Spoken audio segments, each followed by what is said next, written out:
Halo, selamat pagi anak-anak. Selamat pagi. Apa kabar hari ini? Baik. Baik ya. Siapa nyari hadir semua kok? Semua hadir Pak. Tidak. Siapa itu yang alpa? Sakit kok atau alpa? Oke, nanti sebentar baru Pak isi di absen ya. Baik.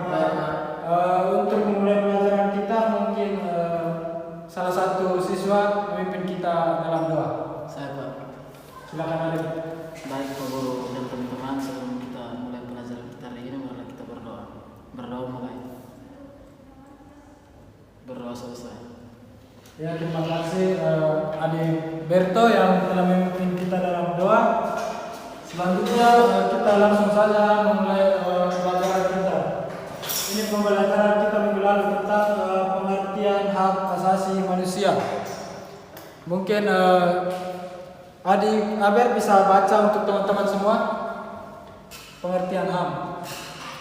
Baik, pengertian hak asasi manusia. HAM merupakan hak yang melekat pada martabat manusia sebagai makhluk ciptaan Tuhan, dan HAM dibawa sejak manusia ada di muka bumi, sehingga HAM bersifat kontrati dan bukan memberian manusia atau negara. Ya, baik, terima kasih Adik Aber. Mungkin semua tepuk tangan untuk Adik Aber.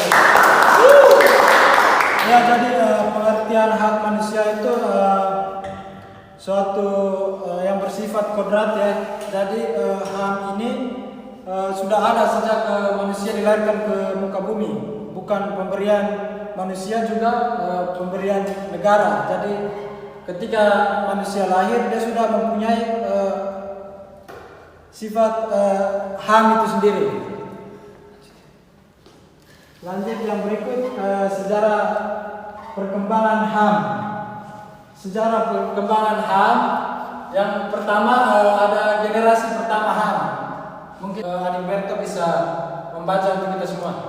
Baik, yang pertama generasi pertama HAM, yaitu kebebasan atau hak generasi pertama memiliki hak sipil dan politik, yaitu HAM yang bersifat termasuk dalam generasi pertama adalah hak hidup, keutuhan jasmani, hak kebebasan, suaka dari penindasan, perlindungan terhadap hak milik, kebebasan berpikir, beragama, kebebasan untuk berkumpul dan menyatakan pikiran, hak bebas dan penahanan dan penangkapan sewenang-wenang, hak bebas dari penyiksaan, hak bebas dari hukum yang berlaku surut, dan hak mendapatkan proses peradilan yang adil. Ya, terima kasih. Tepuk tangan untuk Adik Berto dulu.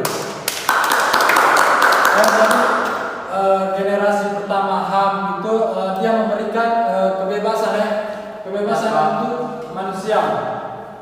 Tadi sudah dibaca oleh Adik Berto tadi semua kebebasan ya. Yang berikut generasi kedua HAM. Adik dia bisa baca untuk kita semua.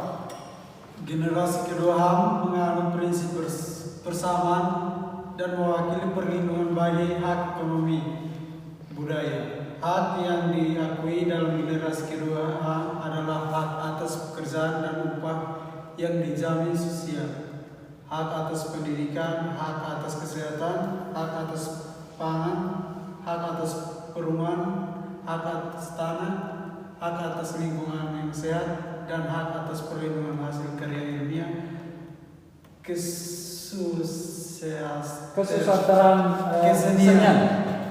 Ya, terima kasih untuk Adik Deo. Ya, jadi generasi kedua ini di sini HAM menganut prinsip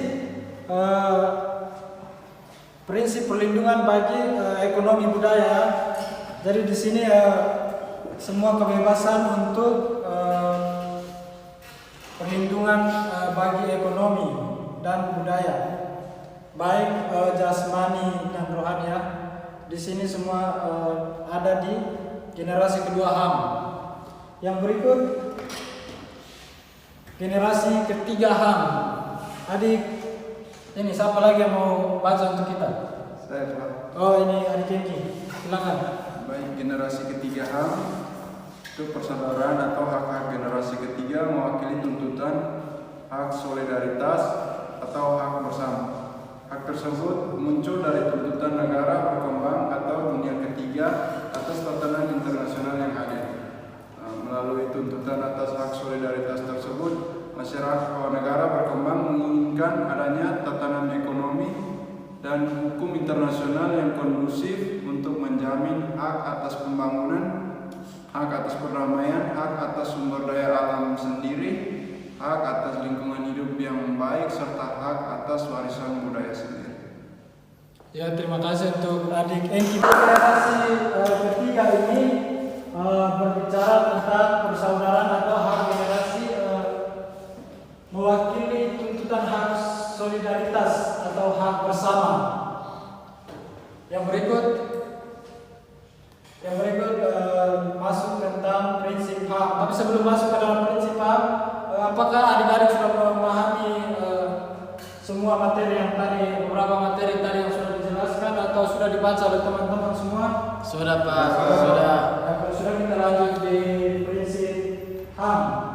Yang pertama ada universal atau universality, yaitu semua orang di seluruh belahan dunia, agama apapun, warga negara manapun, bahasa apapun, etnis manapun, tanpa memandang identitas politik dan antropologis, dan terlepas dari status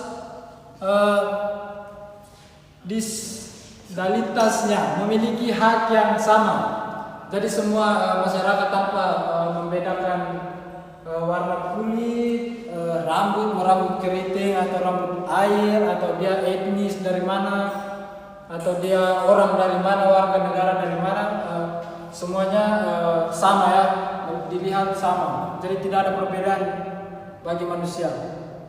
Yang berikut ada hak terbagi, yaitu setiap orang memiliki seluruh kategori hak yang tidak dapat dibagi-bagi. Jadi setiap manusia itu memiliki hak masing-masing ya. Setiap individu itu dia punya haknya sendiri, tidak bisa dibagi-bagi. Yang berikut saling bergantung. Pada prinsip ini, jenis hak tertentu akan selalu bergantung dengan hak yang lain. Sebagai contoh, hak atas pekerjaan akan bergantung pada terpenuhnya hak atas pendidikan.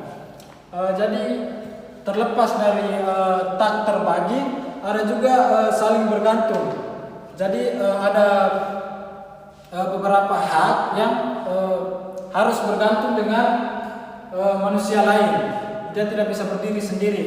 Contohnya ini, hak atas pekerjaan atau akan bergantung pada terpenuhinya hak atas pendidikan. Jadi hak atas pekerjaan ini hak atas pekerjaan, jadi dia bekerja dan terpenuhinya ini hak atas pendidikan. Begitu dapat contoh. Jadi begitu. Coba mungkin ada yang mempunyai contoh lain. Misalnya ada ketergantungan begitu. Jadi misalnya dia melakukan ini suatu hak ini, tapi nanti terpenuhi hak lainnya. Mungkin ada contoh lain dari adik-adik semua? Tidak ada? Pas. Oke, lanjut. Yang berikut saling terkait, yakni sebuah hak akan terkait dengan hak yang lain. Misalnya hak untuk hidup, hak untuk menyatakan pendapat, dan hak memilih agama dan lainnya. Jadi beberapa hak ini memiliki keterkaitan masing-masing. Yang berikut kesetaraan. Masyarakat mensyaratkan adanya perlakuan yang setara, di mana pada situasi yang sama diperlakukan dengan sama, dan di mana di situasi berbeda dengan sedikit perbedaan maka diperlakukan secara berbeda. Jadi di sini dijelaskan bahwa memperlakukan seseorang itu dengan lihat situasi juga. Jadi di sini Pak beri contoh, atau mungkin ada contoh-contoh dari adik-adik. Kalau dari Pak itu misalnya presiden. Jadi di suatu sisi dia sebagai presiden, kita menghormati dia sebagai presiden, tetapi di sisi lain kita menghormati dia sebagai masyarakat biasa, bapak misalnya, atau keluarga. Yang berikut non diskriminasi, yakni setiap orang harus diperlakukan dan memiliki kesempatan setara di hadapan hukum. Ketika orang tidak diperlakukan atau memiliki kesempatan tidak setara maka disitulah diskriminasi terjadi. Jadi di sini di dalam hukum itu harus ini ya memberikan suatu keadilan bagi seluruh rakyat Indonesia. Itu sudah tertera di dalam Pancasila, undang-undang juga sudah tertera di situ. Keadilan bagi seluruh rakyat Indonesia. Jadi tidak membeda-bedakan di dalam hukum, di mata hukum. Yang berikut yang terakhir mungkin tanggung jawab negara, yakni prinsip yang kemudian dibagi menjadi kewajiban untuk menghormati, kewajiban untuk memenuhi, dan kewajiban untuk melindungi. Yang di poin ini tanggung jawab negara itu kewajiban untuk menghormati dan juga kewajiban untuk memenuhi dan kewajiban untuk melindungi. Jadi di sini semuanya harus melindungi, menghormati dan memenuhi satu sama lain ya, setiap manusia. Begitu saja mungkin ada pertanyaan atau dari materi yang sudah Pak jelaskan tadi semuanya sudah mengerti, sudah paham atau Sudah belum? paham, Pak. Mungkin ada yang ingin tanya materi yang belum dimengerti? Ada? Pas. Oke, kalau begitu langsung saja di pertemuan kali ini nanti teman-teman tulis contoh-contoh hak di kehidupan masyarakat ya, nanti langsung dikumpul. Ya, Pak. Silakan kasih keluar kertas pulpennya, tulis hak masing-masing. Nanti langsung kumpul sebelum pulang kita pakai di laptop. Pak bisa minta kertas Pak. Oh ada. Ini yang mungkin tidak ada kertas bisa pakai. Pak ada poin Pak. Terima kasih Pak. Sudah tulis semua Pak. Sudah tulis tadi dengan contoh-contoh HAM di lingkungan. Sudah semua. Sudah semua Pak. Berapa kumpul. Nanti baru minggu depan baru Pak bagi kembali yang nanti Pak pulang periksa, baru minggu depan baru Pak kasih kembali untuk kalian lihat nilai-nilai. Baik Pak. Oke, kalau begitu kita tutup sudah materi kita ya, pertemuan kita hari ini. Mungkin adik Aber bisa memimpin kita untuk doa penutup. Baik, sebelum mengakhiri pembelajaran kita pada hari ini, mari kita berdoa mulai. Berdoa selesai. Ya, terima kasih untuk adik Aber yang sudah membawa doa untuk pertemuan kita hari ini. Jadi nanti pembelajaran minggu depannya baru kita lanjutkan kembali tentang pengertian tentang hak asasi manusia, atau mungkin kita maju ke materi selanjutnya. Begitu saja. Silakan bubar, rapikan kursi, dan hati-hati di jalan. Terima kasih Pak.